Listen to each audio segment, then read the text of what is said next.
all of you students.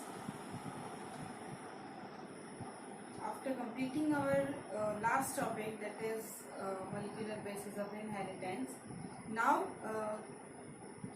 coming to my next topic, that is microbes in human welfare. Actually, still I am not comfortable with continuing second and third chapter due to these pandemic situations, and I don't have any projector or something to explain those chapters.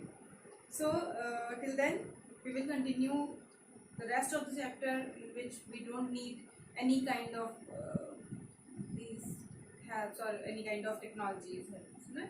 So microbes in human welfare में अगर हम बात कर रहे हैं कि हमने अभी तक क्या क्या पढ़ लिया है, क्या चीज़ें हम इससे रिलेटेड जानते हैं।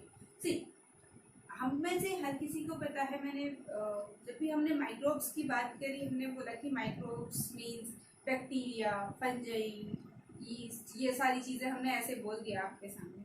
लेकिन और मोस्टली क्या हुआ, हमने आपको इससे पहले जब ह्यूमन हेल्थ एंड डिजीज़ बताया था, तो ह्यूमन हेल्थ एंड डिजीज़ में हमने आपको इनमें से कौन से माइक्रोब्स कौन से डिजीज़ कॉज कर रहे हैं, ये वाली सारी चीज़ें बताई। तो क्या इसका मीनिंग ये है कि माइक्रोब्स केवल बुरे होते हैं? तो नहीं। पहली बात तो ये कि सारे माइक्रोब बुरे होते ही नहीं हैं, कुछ बुरे होते हैं, कुछ हमारे लिए बेनिफिशियल भी होते हैं। सेकंड थिंग इज कि जो मान लीजिए वो किसी भी तरीके से किसी प्लांट या किसी ह्यूमन के लिए वो कोई डिजीज कॉजिंग भी हो, तो आज की जो प्रेजेंट टाइम आपकी टेक्नोलॉजी चल रही है, बायोटेक्नोलॉजी स्पेशली इसमें, तो उसने उन डिजीज कॉजिंग जितने भी माइक्रो ऑर्गेनिजम्स होते हैं उनसे भी कुछ अपने लिए बेनिफिशियल चीज़ ढूंढ निकाली है। लाइक जब भी हम बायोटेक्नोलॉजी पढ़ेंगे उसमें हम इसके बारे में बात करेंगे।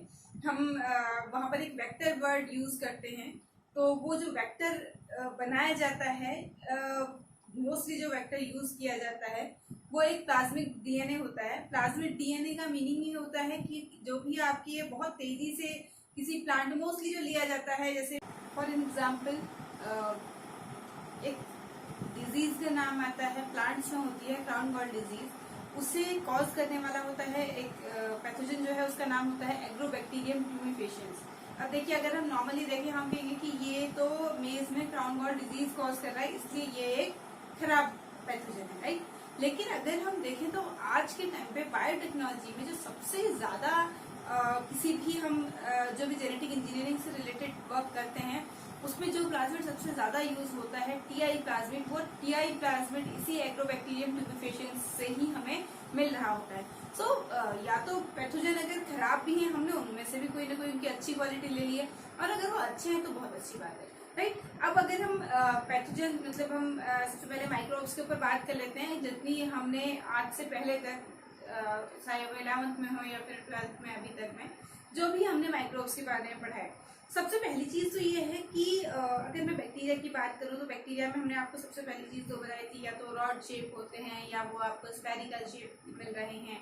ये आपके बैक्टीरिया के टाइप हो गए। इन बैक्टीरिया के टाइप्स को इजीली तो नहीं, लेकिन इनको इलेक्ट्रॉन माइक्रोस्कोप में देखा जा सकता है। वहां से इनको देख के हमने उनका स्ट्रक्चर पूरा स्टडी कर लिया है, क्योंकि इनमें से अधिकतर आप देखिए इकोलाई है। हम मैक्सिमम जो भी अभी तक हमने जब ये भी पढ़ा था कि जेनेटिक डीएनए के डिस्कवरी के टाइम पे भी हमने देखा था ना कि इकोलाई में ही तो वो सारा का सारा इन्फेक्ट करवा के देख रहे थे कि क्या सही है क्या गलत है। सो बैक्टीरिया यहाँ पर से हो गया। सेकंड चीज, हमने 11th में मैंने आप लोगों को बैक्टीरियोफाज के बारे में बताया था, याद तो कितनों को होगा, बट स्टिल बैक्टीरियोफाज वही है जो कि हमारी होली रिवर गंगा में मिलता है, वहाँ के वाटर में मिलता है, और इसी बैक्टीरियोफाज के कारण गंगा का पानी कभी भी खराब नहीं होता, वो सड़ नहीं सकता, बिकॉज कोई और बैक्टीरिया उसमें ग्रो कर ही नहीं सकता। बैक्टीरियोफाज हर दूसरे बैक्टीरिया को खा जाएगा, इंगल्फ कर जाएगा, क्योंकि उसका फूड ही बैक्टीरिया है, वो खाता ही बैक्टीरिया को है। सो इस तरीके से हमने बैक्टीरियोफाज का स्ट्रक्चर देखा था। बैक्टीरियोफाज अभी के लिए भी आपके इस साल के लिए बहुत इंपॉर्टेंट है, क्योंकि बहुत जगह इसका काम कहीं न कहीं पर आने वाला है। सो बैक्टीरियोफाज का आपके इस चैप्टर में एक स्ट्रक्चर दे रखा होगा। अगर आप पिछले साल का मोस्ट प्रोबेबली आप लोग भूल ही गए होंगे, तो आप एक बार के लिए इस स्ट्रक्चर को देखिएगा, बनाइएगा, क्योंकि ये स्ट्रक्चर इंपॉर्टेंट है, राइट। तो बैक्टीरियोफाज हो गया। हमने बैक्टीरियोफाज की जो क्वालिटीज वगैरह हैं उनके बारे में भी, जब हमने यही इससे पहले हम बात कर रहे थे अपना मॉलिक्यूलर लेवल ऑफ इनहेरिटेंस में, तो उसमें हमने देखा था कि हमने बैक्टीरियोफाज का यूज कर रखा था। कब बैक्टीरियोफाज का यूज किया था? जब हमने ये डिसाइड करना था कि एक्चुअल में जेनेटिक मटेरियल है कौन, तो उस समय बैक्टीरियोफाज यूज हुआ था। सो थर्ड हम इसके बाद आता है एक एडिनोवायरस आता है। मीन्स इसमें हम अभी जो मेन आपको मैं बता रही हूँ, ये वो है जिनके बारे में, जिनका हमने पहले हम बात कर चुके हैं कि इनकी कुछ नेगेटिव बातें भी हैं, प्लस हम अभी बात करेंगे कि उनकी कुछ पॉजिटिव बातें भी हैं। ऑल्दो बैक्टीरियोफाज की हमेशा से हमारे पास केवल पॉजिटिव बात ही है, राइट। सो हमने एडिनोवायरस के लिए जो क्या करता है, कुछ रेस्पिरेटरी इन्फेक्शन कॉज करता है, बट ये सारे के सारे जो वायरसेस हैं इन सब की क्वालिटीज का भी यूज किया जा रहा है। इनकी क्वालिटीज क्या होती है, ये कैसे एक्सट्रीम कंडीशन में भी ये कहीं ना कहीं पर अपना रेप्लिकेशन वगैरह कर ही ले रहे होते हैं, तो इनकी उसी क्वालिटी को कहीं ना कहीं से एक्सट्रैक्ट करके, मतलब ऑब्वियसली उनका जो हम बात कर रहे हैं कि एक्स्ट्रा क्रोमोसोमल उनमें डीएनए होता है, उसका यूज करके हम आज के टाइम पे जितने भी हमारे मॉडर्न साइंस की रिसर्चेज हो रही है उन सबको कर रहे हैं, राइट। अब हम बात करते हैं, मैंने बेसिक तो कह दिया कि हम माइक्रोब्स की पढ़ाई करने वाले हैं, इसमें हम केवल तारीफ करने वाले हैं कि माइक्रोब्स बहुत अच्छे हैं, हम उनकी केवल अच्छी बातें देखने वाले, क्योंकि बुरी बातें हमने हमेशा से देख रखी है, राइट। तो अगर मैं बात करती हूँ कि माइक्रोब्स हमारे हाउस होल्ड प्रोडक्ट में क्या कहीं पर माइक्रोब्स यूज हो रहे होते हैं, डायरेक्टली इनडायरेक्टली, आपको पता है आपको पता नहीं है, कुछ भी हो सकता है, लेकिन क्या यूज हो रहे होते हैं। तो स्टार्टिंग फ्रॉम द किचन, सारे तो किचन में होगा हाउस होल्ड प्रोडक्ट में, और कहाँ पर बात होगी। सो किचन में अगर मैं बात करूँ, हम में से हर कोई अपने घर में कर्ड अगर घर में नहीं भी जमाता है तो वो बाहर से कर्ड लेके आता है, और हर कोई कर्ड कंज्यूम हर किसी के घर में होता है, मिल्क जितना कंज्यूम होता है उतना ही कर्ड भी होता है। सो जो ये कर्ड बनता है, इस कर्ड को बनाने वाले होते हैं लैक्टिक एसिड बैक्टीरिया, आ गया बैक्टीरिया का नाम। सो ये बैक्टीरिया क्या कर रहे हैं, ये है गुड बैक्टीरिया, क्योंकि ये क्या करते हैं कि जो मिल्क है अगर उनको एक फिक्स टेम्परेचर मिले और उस फिक्स टेम्परेचर पे आप उसको छोड़े रहें, उसके टेम्परेचर को ऊंचा नीचा कुछ ना करें, फिक्स रखें, तो ये क्या करता है, मिल्क को डाइजेस्ट करके उससे क्या बना देता है, कर्ड बना देता है। और कर्ड बनाने के साथ में सबसे पहली बात यह है कि कुछ मिल्क प्रोटीन को ये डाइजेस्ट करता है, जिसके बेस पे कर्ड बनाता है एक्चुअल में, तभी वो एक डेंस सा, एक सॉलिड सा, सेमी सॉलिड टाइप का एक चीज बनती है, क्योंकि मिल्क तो आपको पता है लिक्विड है, राइट। दूसरी चीज जो इसमें डिफरेंट वो कर देता है वो ये है कि जब भी मिल्क से कर्ड बनता है तो विटामिन B12 उसमें ऑटोमेटिकली, जो ये हमारा लैक्टिक एसिड बैक्टीरिया है, इसकी जितने भी इसके डाइजेशन का प्रोसेस होती है उसके कारण उसमें विटामिन B12 जो होता है ऑटोमेटिकली कर्ड में ऐड हो जाता है। तो इस तरह से क्या हो रहा है, एक तो हमारा मिल्क से कर्ड बन जा रहा है, प्लस साथ में क्या है कि उस जो भी वो कर्ड है उसमें आपको विटामिन B12 भी मिलेगा, राइट। तो ये हो गया आपका मिल्क से कर्ड बनने के प्रोसेस। अब देखिए, आप खुद सोचिए कि आपके घर में जब भी कर्ड बनाया जाता है वो कैसे बनाया जाता है, क्या करते हैं, यही तो किया जाता है कि घर के बड़े मम्मी लोग जो भी हैं वो थोड़ा सा आपका कर्ड का वो इनोक्यूलम रखे रहता है। इनोक्यूलम मीनिंग कि जो कुछ ऐसे बैक्टीरियाज या फंगल जो भी हैं उनकी कॉलोनीज का एक पार्ट, उसको जो साइंस की लैंग्वेज है उसमें इनोक्यूलम कहा जाता है, जो कि अल्टीमेटली ग्रोथ करके कंप्लीट जो भी उनकी वो बैक्टीरिया है या फंजाई है जो भी है वो अपनी पूरी कॉलोनी को फुल फ्लैश्ड कॉलोनी बना सकें, इतनी कैपेसिटी रखने वाले उस इनोक्यूलम में मिलियंस ऑफ नंबर में आपके वो बैक्टीरिया या फिर वो फंजाई मिल रही होती है, जिसको हम इनोक्यूलम कह रहे हैं, राइट। तो वो जो हम थोड़ा सा दही उस दूध में डाल रहे होते हैं, वो जो दही होता है वही इस इनोक्यूलम का काम करता है। क्यों?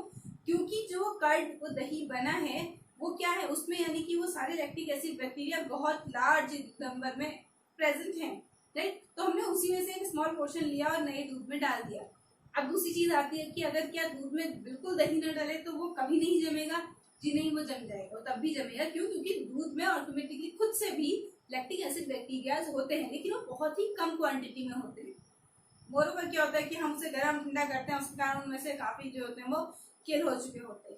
तो इसीलिए जब आप कर्ड नहीं डाले रहते हैं, ऐसी कंडीशन में जब कई बार ऐसा होता है कि आपका मिल्क बाहर गरम गरम वाले, मतलब ऐसे लगाया कि 30+ के टेम्परेचर पे अगर मिल्क जो है आपका वो रह जा रहा है बहुत देर तक, उसे फ्रीजिंग टेम्परेचर पे नहीं रखा गया है, तो वो मिल्क जो है वो जम सा जाता है। ऑल्दो उसे हम कर्ड प्रॉपर नहीं कह सकते। रीजन बिहाइंड कि उसमें लैक्टिक एसिड बैक्टीरिया जो है वो कोशिश तो करते हैं कि मिल्क को डाइजेस्ट करने की, बट वो पूरा डाइजेस्ट नहीं कर पाते, आधा अधूरा डाइजेस्ट होता है, आधा अधूरा मिल्क रह जाता है, तो इसीलिए उसका जो टेस्ट होता है बिल्कुल खराब हो जाता है, और जो उसका जो हम कर्ड वाला ना उसमें फ्लेवर होता है, ना ही उसमें कोई क्वालिटी कर्ड की रह जाती है। सो इनोकुलम अगर डालता है तो एक लार्ज नंबर में एक साथ तो बैक्टीरिया आ रहे हैं, इसीलिए वो एक साथ एक प्रॉपर कर्ड बनने की मेथड के लिए वो जरूरी है, राइट।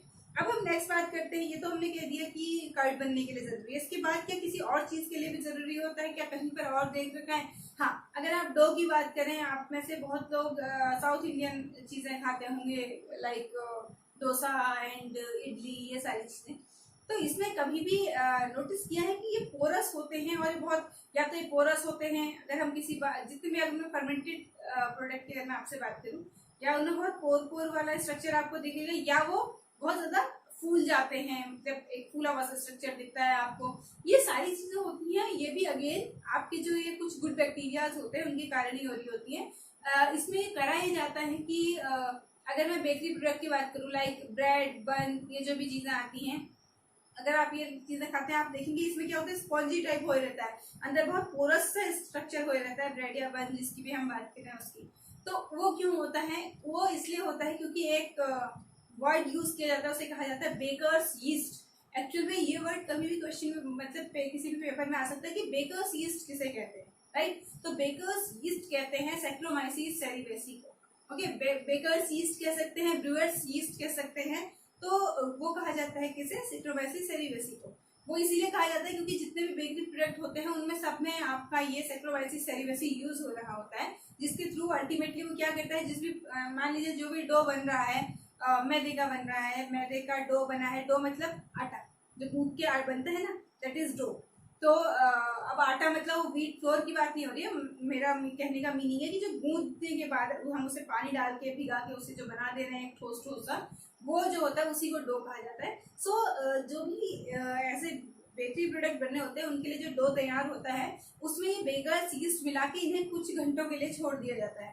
तो ये बेकर यीस्ट क्या करेगा, ये फर्मेंटेशन स्टार्ट कर देगा। फर्मेंटेशन स्टार्ट करने का मतलब क्या होता है, उसमें कार्बन ये जो भी है प्रोडक्ट मिला होता है, ये उसे डाइजेस्ट करते हैं और अच्छे खासे अमाउंट में कार्बन डाइऑक्साइड रिलीज करते हैं। उसी कार्बन डाइऑक्साइड के रिलीज होने के कारण आपको जो ये मैंने बोला आपको पोरस सा स्ट्रक्चर दिखता है। क्यों? क्योंकि वो कार्बन डाइऑक्साइड उसी डो में तो रह जाएगी। देन आप जब बेकर्स जो है उसको अवन में डालेंगे उन्हें वो करने के लिए, सेकने के लिए, तब जाके वो अपना प्रॉपर इफेक्ट दिखाएगा, इसलिए उसमें वो पोरस सा स्ट्रक्चर रह जाता है। सेम वे में होता है डोसा के साथ में, जैसे मैंने आपसे कहा साउथ इंडियन डिश में डोसा, इडली, इन सब के साथ में भी यही है कि बेकर्स यीस्ट जलता है उसमें, और उनके जो इफेक्ट होता है उसी के कारण क्या होता है, ये पोरस से स्ट्रक्चर, स्पॉन्जी सा स्ट्रक्चर, मतलब स्पॉन्जी सा जो भी ये बन जाते हैं, राइट। ये हो गया हम आपको जो इसके बारे में। एक और एग्जांपल अगर मैं इसका दूं तो चीज का एग्जांपल होता है। चीज जो हमारे कहीं की भी सिविलाइजेशन में, इंडियन कह लें कहीं भी कह लें, ये शायद सबसे पुराना प्रोडक्ट है जो कि आज तक हमें पता है कि उस समय से बनते आ रहा है, राइट। तो जो चीज होता है ये भी एक फर्मेंटेशन के थ्रू ही मिला हुआ प्रोडक्ट होता है हमें। तो चीज भी इसका एग्जाम्पल हो गया। चीज के अलग अलग टाइप्स होते हैं जिसके लिए अलग अलग टाइप के बैक्टीरिया या यीस्ट वगैरह यूज किए जाते हैं, जिनके थ्रू ये चीज हमको मिलता है, राइट। अब हम बात करते हैं इंडस्ट्रियल प्रोडक्ट्स में माइक्रोब्स का कहाँ यूज हुआ है। इंडस्ट्रियल प्रोडक्ट क्या क्या हो सकते हैं? सबसे बड़ा अगर हम कहें उत्तराखंड के लिए इसमें स्पेशली इंडस्ट्रियल प्रोडक्ट जिसमें यीस्ट यूज होता है वो होता है आपके अल्कोहलिक प्रोडक्ट। जितने भी अल्कोहलिक प्रोडक्ट होते हैं उनमें यीस्ट यूज होता है, उसी के बेस पे ये बन रहे होते हैं, राइट। तो जितने भी हम कह रहे हैं अल्कोहलिक प्रोडक्ट होते हैं वो बन रहे हैं आपकी यीस्ट से, और यीस्ट का नाम है अगेन, जिसे हम थोड़ी देर पहले बेकर्स यीस्ट कह रहे थे, वही सैक्रोमाइसिस सेरिवेसी ही यूज होता है आपके सारे अल्कोहलिक प्रोडक्ट्स को बनाने के लिए भी, राइट। तो इसका तरीका क्या होता है कि इसमें भी एक कोई बेस प्रोडक्ट होता है जिसपे ये फीड करता है। मीन्स किसी चीज को तो खाएगा तभी तो उसे डाइजेस्ट करके ये उससे एक नया प्रोडक्ट बना रहा होगा। तो जितने भी इंडस्ट्रियल मीन्स कह रहे हैं कि इंडस्ट्रियल प्रोडक्शन में जितने अल्कोहलिक बेवरेजेस आपके बन रहे हैं उन सब के लिए अलग अलग टाइप के कुछ जो मेन कंपोनेंट होते हैं वो यूज किए जाते हैं, जिनसे अल्टीमेटली अल्कोहलिक कोई फॉर्म बना देते हैं जो बहुत अलग अलग होती है। विस्की, रम एंड बियर और भी कितने वाइन, ये सारे के सारे जो होते हैं आपकी ये अल्कोहलिक में ही आए, अल्कोहलिक बेवरेजेस में ही आए। तो इनके लिए अलग अलग टाइप की हमारे बेस प्रोडक्ट लिए जाते हैं। लाइक जो नॉर्मल अल्कोहल जो सबसे मार्केट में बिकती है, शायद जो अल्कोहलिक फॉर्म में बिकती है, तो उसके लिए जो सबसे बेसिक चीज यूज की जाती है, शायद वो सबसे चीपेस्ट रेट पे मिलती होगी, तो उसके लिए जो यूज किया जाता है वो होता है गन्ने का मोलासिस। गन्ने का मोलासिस गन्ने से जब चीनी बनती है, मीन्स गन्ने का रस दिया एंड देन उसके जो उसके फिल्ट्रेट वो होता है, प्योर फिल्टर किया हुआ जो उसका रस होता है, उससे हम चीनी बनाते हैं। बट जो फिल्ट्रेट बचता है, जो ऊपर को गाढ़ा गाढ़ा सा बच जाता है, ब्लैकिश ब्राउनिश कलर का वो होता है, उसी को कहा जाता है मोलासिस। उससे बन रही होती है ये अल्कोहल। उसी में सैक्रोमाइसिस सेरिवेसी डाला जाता है, तो अल्टीमेटली वो सैक्रोमाइसिस सेरिवेसी क्या कर देता है, उससे अल्कोहल बना देता है प्लस कार्बन डाइऑक्साइड रिलीज कर देता है। ये हो गई उसकी प्रोसेस सैक्रोमाइसिस सेरिवेसी के काम करने की। तो ऐसे ही जो अलग अलग प्रोडक्ट हैं, मैंने कहा इसमें बियर हो सकती है, वाइन हो सकती है, इन सब के लिए अलग अलग, किसी में ग्रेप्स यूज किए जाते हैं, किसी में एप्पल यूज किया जाता है, अलग अलग चीज यूज की जाती है, और जो चीज यूज हो रही होती है उसी के बेस पे इनका रेट होता है। प्लस मोर ओवर आगे जाके इनकी भी दो कैटेगरी हो जाती हैं। एक होती है जिसमें कि ये फिल्ट्रेट फॉर्म में इन्हें बेचा जाता है, मीन्स जैसे ये तैयार हो गया तो इनका फिल्ट्रेशन कर दिया जाएगा, जितने भी सैक्रोमाइसिस सेरिवेसी उसमें बैठे हुए ईस्ट वो सारा हटा दिया जाएगा, और केवल जो अल्कोहल प्योर अल्कोहल है वो बेचा जाएगा। दूसरे हो गए जिसमें कि सैक्रोमाइसिस सेरिवेसी बॉटल के साथ ही पैक कर दिया जाता है। तो इसका एग्जाम्पल जो होता है वाइन होता है, जिसमें सैक्रोमाइसिस सेरिवेसी साथ में ही, उसके साथ में ही बॉटल में रहता है। इसीलिए वाइन जो होती है वो जितनी पुरानी होती जाती है उतना ज्यादा अच्छी मानी जाती है, क्योंकि सैक्रोमाइसिस सेरिवेसी अंदर बैठा है, अभी भी डाइजेशन करने में लगा होगा, तो बेस्ट प्रोडक्ट देती है कहते हैं। ओके, ये तो हो गया हमारा इंडस्ट्रियल प्रोडक्ट में। अगर मैं बात कर रही हूँ कि बीवरेजेस में किस किस चीज में कौन कौन सा हो सकता है, राइट। अब नेक्स्ट हम बात कर लेते हैं इसके बाद में दूसरा आता है एंटीबायोटिक्स। एंटीबायोटिक्स का अगर हम सबसे पहले नाम लेते हैं तो सबको एक नाम पहले से रटा हुआ है कि सबसे पहली एंटीबायोटिक पेनिसिलिन थी, इसे फ्लेमिंग ने बनाया था, दैट्स गुड, राइट। अब बात यह है कि जो पेनिसिलिन बनाई थी, मतलब इंडस्ट्रियल प्रोडक्शन जो इसका किया गया था वो कैसे हुआ था। एक्चुअल में वो एक लक बाय चांस टाइप का एक इवेंट था कि फ्लेमिंग एक्चुअल में उस समय एंटीबायोटिक बनाने के काम के लिए नहीं बैठे थे, बट वो अपना एक अपना प्रोजेक्ट लेके बैठे हुए थे। उस प्रोजेक्ट में सडनली उन्होंने एक चीज नोटिस करी कि कोई उन्होंने बैक्टीरियल कॉलोनी बना रखी थी, उसके आसपास में एक दूसरी पेनिसिलियम नोटेटम की उन्होंने कॉलोनी बनते हुए देखी, जिसके असर से बैक्टीरियल कॉलोनी खत्म हो रही थी। वो धीरे धीरे खत्म होते जा रही थी, फिनिश होती जा रही थी, वहां पर बैक्टीरियल कॉलोनी ग्रो नहीं कर पा रही थी। तो यहाँ पर से उनका उन्हें ये आइडिया आया कि ओके, कोई ऐसे भी माइक्रोब हो सकते हैं जो एक माइक्रोब दूसरे माइक्रोब को ही खत्म कर रहा हो। तो इसीलिए उन्होंने फिर उस पेनिसिलियम नोटेटम को लिया, और पेनिसिलियम नोटेटम से उन्होंने जो प्रोडक्ट बनाया उसको उन्होंने कहा पेनिसिलिन। ओके, तो पेनिसिलिन को हम एंटीबायोटिक कहते हैं। एंटी का मतलब होता है अगेंस्ट, बायोटिक का मतलब होता है लाइफ, अगेंस्ट लाइफ। बट इस अगेंस्ट लाइफ का मीनिंग ह्यूमन लाइफ नहीं होता, इस अगेंस्ट लाइफ का मतलब होता है माइक्रोब्स के लिए अगेंस्ट लाइफ, क्योंकि ये एंटीबायोटिक है तो ये किसी माइक्रोब को खत्म कर देती है, इसलिए इसका यूज किया जाता है। बट जब फ्लेमिंग ने इसे बनाया था वो इसके बारे में बहुत कुछ एक्सप्लेन नहीं कर पाए थे।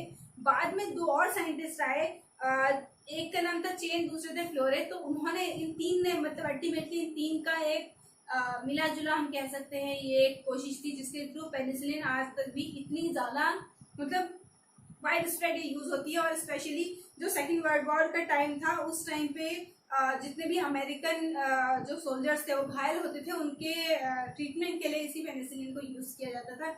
इसीलिए 1945 में इन तीनों को नोबेल प्राइज मिला गया था। ठीक है, अब इसके बाद आता है तीसरी चीज हमारी कि कुछ जैसे हमने ये तो कह दिया अल्कोहलिक बीवरेजेस बन रहे हैं, सेकेंड हमने कह दिया कि हमने एंटीबायोटिक इससे बना दिए, किनसे बन रही है, सब माइक्रोब्स के थ्रू बन रहे। तीसरी चीज है कुछ केमिकल्स, कुछ एंजाइम्स या कुछ अदर बायोएक्टिव मॉलिक्यूल्स भी ऐसे हैं जो कि इन माइक्रोब्स से हमको मिल रहे हैं, राइट। अगर इसमें मैं सबसे पहली बात करूं क्या क्या मिल रहे हैं, तो जैसे एस्परजिलस नाइजर है। एस्परजिलस नाइजर का नाम हम सबने सुन रखा है, लेकिन यहाँ पर स्पेशल बात यह है कि ये सिट्रिक एसिड फॉर्म करता है, सिट्रिक एसिड का फॉर्मेशन हो रहा होता है एस्परजिलस नाइजर से। ठीक है, सेकंड इसी में आता है एसिटोबैक्टर एसिटाई।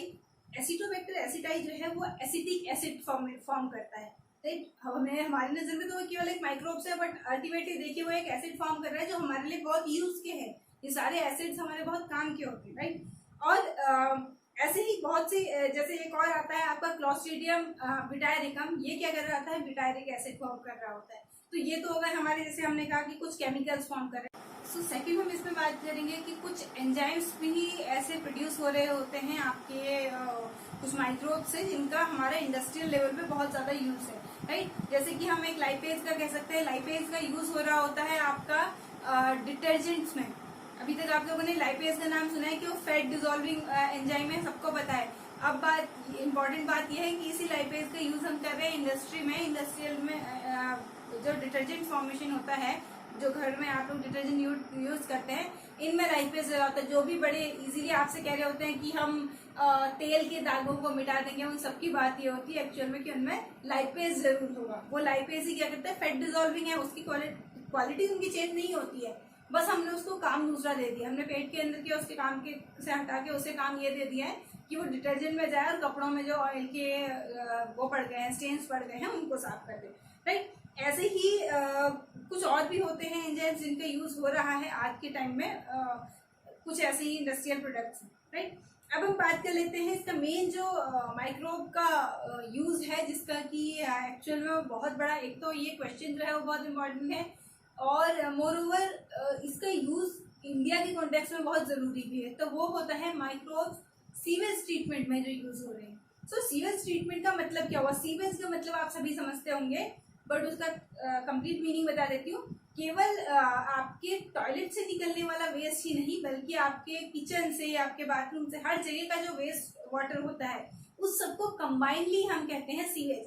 लाइक हम लोग एक स्मॉल टाउन में रहते हैं जहाँ हम सबके घरों में अपने खुद के सीवेज टैंक्स बने हुए होते हैं, बट जितने भी मेट्रोपॉलिटन सिटी होते हैं या बड़ी सिटीज जितने भी हैं, जहाँ पर कि थोड़ा सा मतलब लैंड एरिया जो है वो कम है, वहाँ पर सीवेज जो होता है वो उसके लिए लोगों के घरों में टैंक्स नहीं होते, बल्कि वो सीधे से पाइप्स के थ्रू, अंडरग्राउंड पाइप्स के थ्रू वो जा रहा होता है, और अल्टीमेटली वो जो उनका सीवेज ट्रीटमेंट प्लांट होता है वहां जाता है, वहां से उसे ट्रीटमेंट किया जाता है उसका, एंड देन आफ्टर ट्रीटमेंट उसको किसी स्ट्रीम में या किसी जो रिवर है उसमें उसको छोड़ दिया जाता है। ऐसे नहीं छोड़ा जाता है, ट्रीटमेंट के बाद छोड़ा जाता है। तो यही प्रोसेस हो गई आपके सीवेज ट्रीटमेंट। अब जो सीवेज ट्रीटमेंट है इसके दो स्टेप्स होते हैं, primary treatment and secondary treatment. Primary treatment is very simple. देखिए कई बार क्या होता है कि जो किचन वेस्ट है, म्यूनिसिपल वेस्ट है, और जो बाथरूम वेस्ट है, इन सबके साथ में कई बार ऐसा होता है कि कूड़ा कबाड़ लोग उनको भी, जो नॉर्मली यहाँ नहीं बट मेट्रोपॉलिटन सिटी में, क्योंकि वहां पर हर जगह का जो वेस्ट वाटर है वो सारा का सारा उसी में जा रहा होता है, अल्टीमेटली सीवेज ट्रीटमेंट प्लांट में। चाहे वो जैसे हमारे यहाँ ये रोड साइड पे वो खुली आपको नहरें दिखती हैं, तो इन सब का वाटर भी अल्टीमेटली वो सीवेज टैंक में ही डाल रहे होते हैं। तो इसलिए जो प्राइमरी ट्रीटमेंट होता है उसमें किया यह जाता है कि जितनी भी डेब्रीज आई हैं, मतलब जितनी भी ऐसी चीजें जो कि उस सीवेज वाटर का पार्ट नहीं हो सकते, प्लास्टिक बॉटल्स हो सकती हैं, बड़े पत्थर हो सकते हैं, मिट्टी हो सकती है, इन सब का कोई यूज, मतलब कोई रोल नहीं है वहां पर सीवेज में। सो इन सारी चीजों को प्राइमरी ट्रीटमेंट के टाइम पे अलग कर दिया जाता है। दो ही तरीके होते हैं। पहला होता है जो फ्लोट कर रहा है, तैर रहा है, जो उसको अलग कर दो, क्योंकि वो क्या हो सकता है, प्लास्टिक बॉटल्स ही हो सकती है, प्लास्टिक की चीज ही ऐसी है जो तैरेगी पानी पे, राइट। दूसरा जो बिल्कुल बैठ गया है वो क्या होगा, भारी पत्थर ही होंगे। तो इन दोनों को वो अलग कर देते हैं, और उसके बाद जो इनका मेन सीवेज होता है उसको ये उसके सेकेंडरी ट्रीटमेंट के लिए ले जाते हैं, राइट। तो जितनी भी डेब्रीज उससे अलग की गई हैं, जितना भी हमारा प्राइमरी वहां पर स्लज आया हुआ था, उससे जब हम ये डेब्रीज वगैरह सब अलग कर देते हैं, तो उसके बाद जितना भी मटेरियल बचता है, जो भी चीजें बच रही होती है, उसे हम कहते हैं इफ्लुएंट, EFFLUENT, ठीक है। तो इफ्लुएंट हो गया जो क्या है, अब इसमें कोई भी प्लास्टिक डेब्रीज या फिर कोई भी स्टोन डेब्रीज टाइप की चीज नहीं है, प्योर उसमें वो ऑर्गेनिक मैटर है जिसे कि जो ये माइक्रोब्स हैं वो डाइजेस्ट कर सकते हैं। तो अब यहाँ से जो इफ्लुएंट है इसे भेजा जाता है सेकेंडरी ट्रीटमेंट के लिए। सेकेंडरी ट्रीटमेंट के अंदर जाके दो पार्ट हो जाते हैं, पहला होता है एरोबिक ट्रीटमेंट, दूसरा होता है एनारोबिक ट्रीटमेंट। तो पहले शुरू करते हैं एरोबिक ट्रीटमेंट को।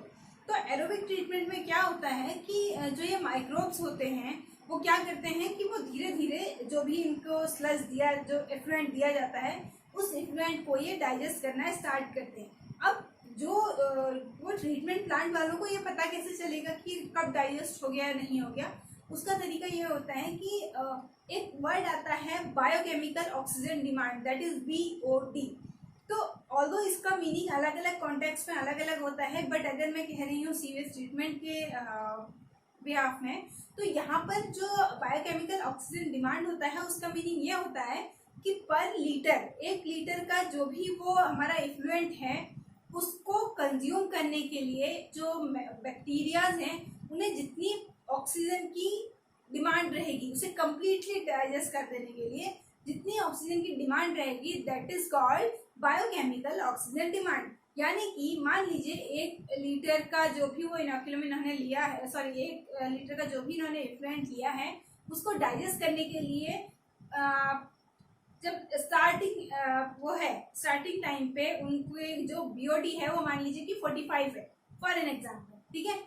तो अब वो ये टेस्ट करते रहते हैं टाइम पे कि कब वो जो BOD है वो 45 से डिक्रीज होके नीचे आ रही है, क्योंकि डिक्रीज होके नीचे आने का मीनिंग क्या है कि बैक्टीरिया तो उसमें उतने ही है, लेकिन इसका मीनिंग ये हो जाता है कि अब उसमें जो ऑर्गेनिक मैटर है वो कम बच गया है, क्योंकि जब ऑर्गेनिक मैटर कम बच जाएगा तभी तो वो जो बैक्टीरियाज हैं उन्हें उसे डाइजेस्ट करने के लिए कम चीजों की जरूरत होगी, राइट। तो इसीलिए क्या होता है, इसी BOD के बेस पे ही ये पता चलता है कि कब ये जो हमारा इफ्लुएंट है ये सेकेंडरी ट्रीटमेंट का जो एरोबिक वाला सेक्शन है इसे कंप्लीट कर चुका है। तो पहले तो इसमें वही करा जाता है कि जो इफ्लुएंट है उसे छोड़े रखा, उसमें जो बैक्टीरिया है उन्हें ग्रो करने दिया, और वो ग्रो करते हैं, बैक्टीरिया ग्रो करते हैं, और उसके साथ में जो फंगल स्ट्रेन्स होते हैं उनके साथ में मिलके ये पूरा एक जाल सा बना देते हैं, पूरा एक लेयर टाइप की बना देते हैं, सो दैट कि, और इन्हें इतना टाइम दिया जाता है कि इतना ज्यादा ये ग्रो कर सके कि अपनी नंबर को इतना बढ़ा दे, सो दैट कि बहुत इजीली जो डाइजेशन की प्रोसेस है वो उसे कंप्लीट कर सके, राइट। तो इन्होंने जब उसके बाद में जब ये डाइजेशन स्टार्ट करते हैं, BOD देखी जाती है, देन उसके बाद कुछ टाइम बाद देखी जाती है, जब एक मिनिमल लेवल जितना डिजायर्ड लेवल होता है, जब उस लेवल पे BOD पहुंच जाती है घटते घटते, तब इसको यहाँ एरोबिक टैंक से हटा के इसे एनारोबिक टैंक की ओर को भेजा जाना होता है। तो उससे पहले क्या किया जाता है कि अब जब पता चल गया है कि इसने मैक्सिमम पोर्शन को डाइजेस्ट कर लिया है, जितना भी ऑर्गेनिक पोर्शन को एरोबिक प्रोसेस से डाइजेस्ट कर सकते थे ये इन्होंने कर दिया है, तो उसके बाद इन्हें एक टैंक में डाला जाता है, वहां पर इन्हें थोड़ा सेटल होने का टाइम दिया जाता है, क्योंकि सेटल क्या चीज होगी, अब सेटल वो चीज होगी जिसमें क्या है, अगेन वो इनोकुलम वाला वर्ड आएगा यहाँ पर भी। अब यहाँ पर बस इनोकुलम क्या है, सीवेज के लिए इनोकुलम है, तो वो इनोकुलम जो है वो सेटल डाउन हो जाए, नीचे बैठ जाए, और जो बाकी बचा हुआ एफ्लुएंट है उसको हम एनारोबिक रेस्पिरेशन के लिए भेज सके, एनारोबिक ट्रीटमेंट के लिए भेज सके। तो जो ये इनोकुलम है इसको अगेन क्या कर दिया जाता है कि अब तो वहां पर जो प्राइमरी सीवेज वो नया हर समय सीवेज आने में है, तो जो इसे इनोकुलम की तरह यूज किया जाता है, जो नया आपका इफ्लुएंट आ रहा होता है उसके लिए, सो दैट कि जैसे दही के लिए हम कर रहे थे, दूध से दही जमाने के लिए कर रहे थे, सेम वे में यहाँ पर भी हो रहा है, ओके। सो यही प्रोसेस जो है चलती रहती है। अब दूसरी ओर क्या हो रहा है, प्राइमरी जो ये सेकेंडरी ट्रीटमेंट में एरोबिक वाला पोर्शन जिन्होंने कंप्लीट कर लिया, उसको ले जाते हैं वहां से ये दूसरे टैंक की ओर, जो कि एनारोबिक है, मीन्स उसमें एयर की पासेज की कोई पॉसिबिलिटी नहीं है, मतलब प्योरली क्लोज होता है वो, उसमें डाल दिया जाता है। और वहां कौन से बैक्टीरिया काम कर सकेंगे, मिथेनोजन बैक्टीरिया जो बायोगैस के लिए भी यूज होते हैं। सो ये मिथेनोजन बैक्टीरिया क्या करते हैं, वहां पर एनारोबिकली जो बचा हुआ इनका इफ्लुएंट होता है, जिसमें कुछ ऑर्गेनिक ऐसा मैटर ऐसा है, उसको ये वहां पर डाइजेस्ट कर देते हैं। और यहाँ पर का जो एनारोबिक डाइजेशन हो रहा है, इसकी एक क्वालिटी ये रहती है कि एनारोबिक डाइजेशन में हमेशा क्या कौन कौन सी गैसेस निकलेंगी, एक तो मीथेन निकलेगी, एक हाइड्रोजन सल्फाइड निकलेगी, और तीसरा कार्बन डाइऑक्साइड निकलेगी। ये तीनों गैसेस मिक्सचर में ये एक बहुत अच्छी फ्लेमेबल गैस है, जिससे कि मतलब इनका यूज किया जा सकता है खाना बनाने के लिए इस गैस का, ओके। तो चाहे तो उस पे मीन्स कोई ऐसा प्लांट लगाया जा सकता है कि उस गैस को यूज कर लिया जाए, नहीं करना चाहे तो वो अलग बात है। मतलब वो कुल मिला के एनारोबिक ट्रीटमेंट में के टाइम पे वो गैसेस रिलीज होती है जिनका यूज किया जा सकता है, वो एक फ्लेमेबल गैसेस है। जब ये सेकेंडरी ट्रीटमेंट में पूरा हो जाता है, तो सेकेंडरी ट्रीटमेंट पूरा होने का मीनिंग है कि ऑर्गेनिक मैटर जो है वो कम्प्लीटली डाइजेस्ट हो गया है, अब उसमें कोई ऑर्गेनिक मैटर नहीं बचा है। जो हम सोचते हैं सीवेज का मतलब जो हम लगा लेते हैं, लेकिन जब ये प्रॉपर सीवेज ट्रीटमेंट प्लांट से ये निकलता है तो उसमें ऐसा कोई ऑर्गेनिक मैटर नहीं बचा होता है, वो केवल वाटर बचा होता है। तो उस वाटर को किसी भी रिवर में या किसी भी स्ट्रीम में छोड़ दिया जाता है। ये हो गई आपकी जो सीवेज ट्रीटमेंट की प्रोसेस है। और सीवेज ट्रीटमेंट की प्रोसेस के साथ में एक दो कुछ स्कीम्स है जो इसके साथ जुड़ी हुई है, that is Ganga action plan and Yamuna action plan.